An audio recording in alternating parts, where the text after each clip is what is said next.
سیکھنے کو تو کتابیں موجود ہیں، آدمی کتابوں میں پڑھ لے، اور لیکن دنیا کا مشاہدہ ہے کہ محض کتاب سے پڑھ کر کسی علم کو حاصل نہیں کیا جا سکتا۔ علماء نے لکھا ہے کہ اگر یہی بات ہوتی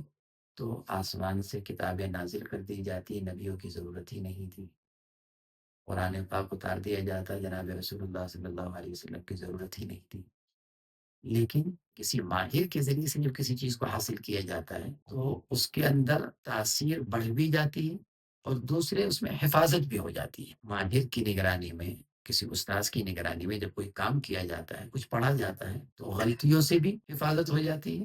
اور اس کے اندر اگر کچھ نقصان ہوتا ہے تو اس سے بھی حفاظت ہو جاتی ہے۔ اسی لیے کہا جاتا ہے کہ ہر چیز کسی ماہر سے سیکھنی چاہیے، اسی لیے استاذ کی ضرورت پیش آتی ہے۔ وہی علم معتبر ہوتا ہے جو استاذ کے واسطے سے ہو، اور بغیر استاذ کے واسطے سے کرو تو وہ علم علم نہیں کہلاتا، تو پھر پڑھا ہوا ہوتا ہے جس میں آدمی کو نہ کسی طرح کا تجربہ حاصل ہوتا ہے، اور یہی معلوم نہیں ہوتا کہ وہ صحیح سمجھا کہ غلط سمجھا۔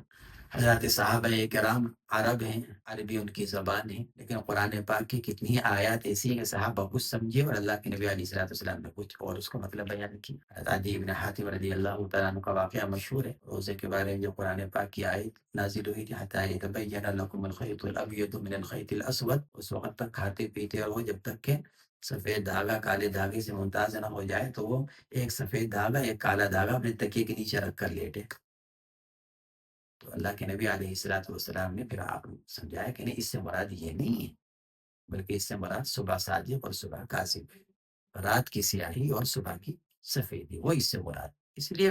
محض پڑھ کر کسی چیز کو نہیں سمجھا جا سکتا، اس لیے اس کے لیے ضروری ہے کہ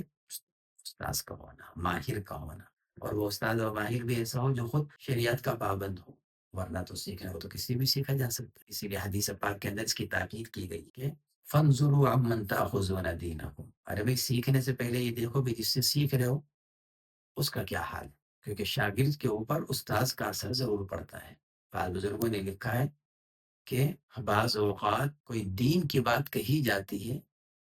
لیکن اس کے اندر بھی ظلمت ہوتی ہے، کیونکہ جس کے منہ سے نکل رہی ہے اس کے اندر ظلمت ہے دین کی بات، لیکن جس نے کہی ہے چونکہ خود اس کے اندر ظلمت ہے، اس لیے اس کے اندر بھی ظلمت نظر آتی ہے۔ اسی لیے ہاں ماشاء اللہ مولانا سے سیکھ رہے ہو، بہت اچھی بات ہے، پڑھ رہے ہو، سیکھ رہے ہو، عملی طور پر تجربات حاصل کر رہے ہیں، بہت اچھی بات ہے۔ اللہ تعالیٰ